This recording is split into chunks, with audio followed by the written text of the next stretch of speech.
ثمنها صعب بصراحة. الأخطاء التي قد تعني الخروج من البطولة وفقدان التأهل إلى الأولمبياد، لذلك الحذر الكبير من ارتكاب أخطاء دفاعية في مباراة اليوم. إما أن يكون خطأ دفاعيا، مهارة فردية، ربما لما لا كرة ثابتة. المنتخبين عندهم القدرة على تسجيل أهداف من لعبة جماعية، ولكن الأهداف غائبة عن كل هذه الأشياء التي نتحدث عنها. لم نشاهد الكثير من الخطورة، لم نشاهد الأهداف. أفضلية للمنتخب القطري على مستوى الاستحواذ على الكرة، نسبة وصلت إلى 63%. كرة لمسة إلى الأمام، محاولة من جانب مهند عبد الرحيم، لكن تعطي أمام مداب ولمسة إلى الأمام. أكرم، تمريرة الرد خطيرة للعنابي، انطلاقة وانفراد عنابي،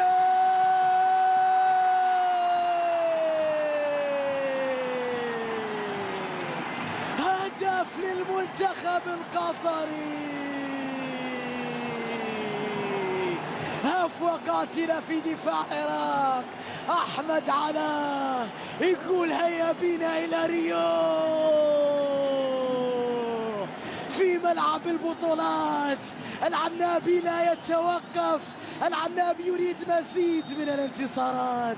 شوفها أفوقاتنا من الدفاع، الله على لمسة، على انطلاقة، ومين هذا؟ أسد. لمسة جميلة لأكرم عفيف، تمريرة بعد ذلك لعلاء، هجمة ثلاثية جماعية عنابية من ذهب، بأقدام من ذهب، وكأنهم يقولون هيا بنا إلى ريو. العنابي هدف، قطر هدف. لم تكن حاسمة يا أسد، لم تكن لقطة الختام، لم يكن لقطة التأهل. كان بالإمكان أن ينهي الجدال في مباراة اليوم، لكن يبدو أنه فاض طالب أراد أن يؤكد للعراق أمل. للعراق أمل، هل يحصلون عليه؟ هل يحصلون على تعادل يمددون المباراة؟ يا حصري، مر حصري يحاول على اليسار بكرة، تعثر علي حصري، وبعد ذلك ضاعت منه، وبعد ذلك الكرة إلى رمية جانبية. يا لها من إثارة، نهائي قبل الأوان، بطاقة تعني الذهاب إلى أولمبياد ريو دي جانيرو. لقاء الأحبة الأشقاء، حصري بحث عن خطأ، الحكم لم يحتسب شيء. العراق تندفع إلى الأمام، أسود الرافدين يندفعون للهجوم، راسية وكرة،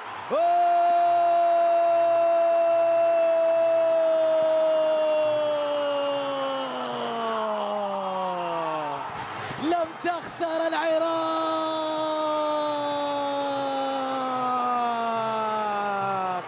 هدف التعادل للمنتخب العراقي، مهند عبد الرحيم، راسية جميلة وكرة في الشباك القطرية في آخر دقائق المباراة. يا إلهي، يا إلهي على لقطة على رأس مهند، يريد الذهاب إلى ريو، يريد أن يؤكد أنهم لم يخسروا، يريد أن يؤكد أن أسود الرافدين لا يستسلموا بسهولة.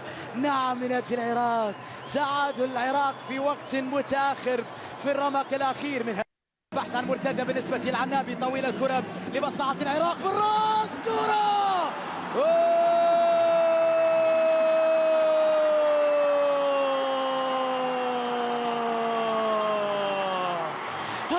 ثاني لأسود الرافدين.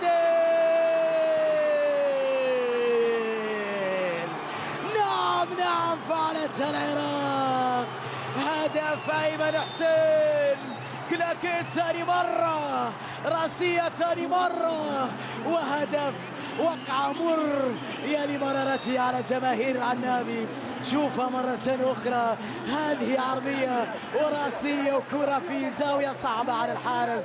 سيسجل المنتخب العراقي في وقت قاتل هذا الهدف الذي يعني ربما الذهاب إلى ريو. كرة القدم أهداف، قطر أضاعت الكثير من الأهداف.